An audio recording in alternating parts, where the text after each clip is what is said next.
Hello friends.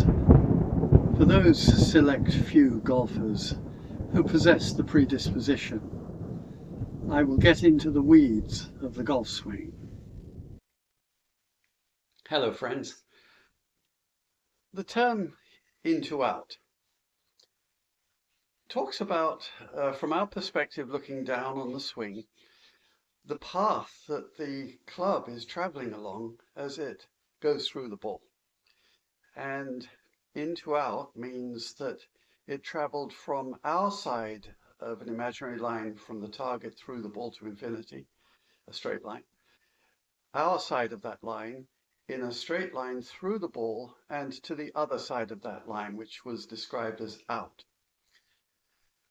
Now, the mechanics of golf are that when you pull on the club, it pulls back on you. And we've only got a limited number of ways that we can apply force on the club, and a circular movement is at least part of it. Now, when we pull on the club and it pulls back on us, if we haven't done enough in the way we prepare, I call it bias, to overcome the drag of the club wins the battle and it drops down, tucks in, buries into the ground in front of your right foot, closer to your foot than you had intended, and hits a poor shot off, usually to the right. Now, so my reaction has always been, well, we need to do something about that to overcome that tendency. If you look back at the tradition of how people used to swing a golf club, I'm talking about Harry Vardon, Tommy Armour, Bobby Jones, 100 years ago or so, they would take the club away low and inside, as they call it, close to the right pocket, and then change, go up, set the club across their shoulder with the right elbow often looking out, the left elbow bent, and the back of the left wrist folded back somewhat, what they call cuppy. And then they would have to fix all of that on the downswing by throwing the club away from themselves and out and around to create a proper arc again. The arc of the swing is essentially formed by the left arm and, of course, the club. And so there was never any talk about in to out. But fast forward a couple of generations to Ben Hogan, of course, the most famous imagined book. And in this, he talked about a plane. A plane, as he depicted it, was a plate of glass that depicted the travel of the club and arms as he went through the golf swing. Now, that's a two-dimensional object. Obviously, in to out is describing a one-dimensional object, which is a straight line. That two-dimensional object gave a sort of venue for us to describe the arc of a golf swing, and thinking of it as a circle on that plate of glass, like a wagon wheel. And it's leaning, of course, on the wall behind one, and the front edge of that plate of glass is sitting on that imagined line from the target through the ball to infinity. So he understood that it was an arc going around, forming a circle and intersecting with that line where the ball is. He, though, advocated that on the downswing, you would initiate the downswing by turning and moving the hips to the left. There's that cyclical motion. And I think rightly, because he certainly had his arms set up with the elbows looking at each hip. I'll get back to that in a moment.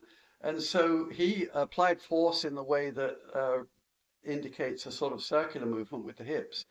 But he advocated that one would swing the club in to out. And he depicted it by showing the plate of glass that was the backswing, and then saying that the downswing pane of glass would actually be pointing to the right of the target with the bottom edge and be underneath, tilted lower than the original arc, the backswing arc. So he was advocating in to out, but also indicating that he would power the downswing in the first half of the swing by turning and shifting the hips. So I looked at this and I thought, well, I don't completely agree. And the reason was because of luck. I happened to, among the many books that I had read one by a wonderful professional from Britain called Ken Adwick, part of a golfing dynasty, who wrote a book called X-Ray Way to Master Golf. Now, X-Ray it wasn't using X-rays, but it was a fascinating title, a catchy one. And what he had done, because he was in contact constantly with some of the greatest golfers in the world, he devised something that nowadays we take for granted, where we see these computer-generated arcs of depictions of the swing and the travel of the club.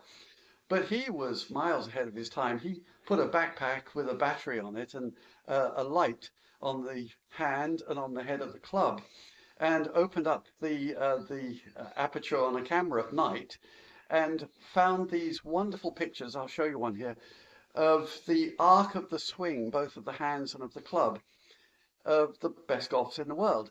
And what he derived from that was that the downswing arc was actually outside of the backswing arc, completely refuting Ben Hogan's concept.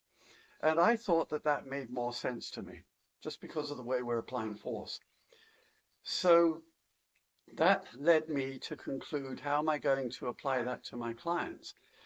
And it turned out that it had to be that we acknowledge that a golf swing is a three-dimensional object. So we've got the line in to out, we've got the two-dimensional pane of glass of Ben Hogan, and now I took that pane of glass and put a curve in it. And of course, if you curve a pane of glass, you become three-dimensional. And the ultimate example of that is a cylinder. So think of a spiral staircase. It's built in a circular tower. So it's got height, width, and depth. And if you imagine the handrail coming down as you're walking down, sweeping down to your left, I think that the application of force is to try to swing the club down the handrail for the first half of the swing. Now, it's not because that necessarily is how the club is going to travel, because again, it has weight, inertia, and momentum going in that direction in the early stages of the beginning of the downswing. And as a consequence, it exerts force on what you're doing. And the net result is they sort of cancel each other out, where the arc of the swing is sort of squashed into an arc that corresponds very much to what Ken Adwick noticed in his photographs, which is that it's an arc, but it's outside of the backswing arc, but not crossing the target line. It's sort of nested in between. And that was fascinating to me. So I had to come up with a way of making sure that people could apply force that way successfully and consistently.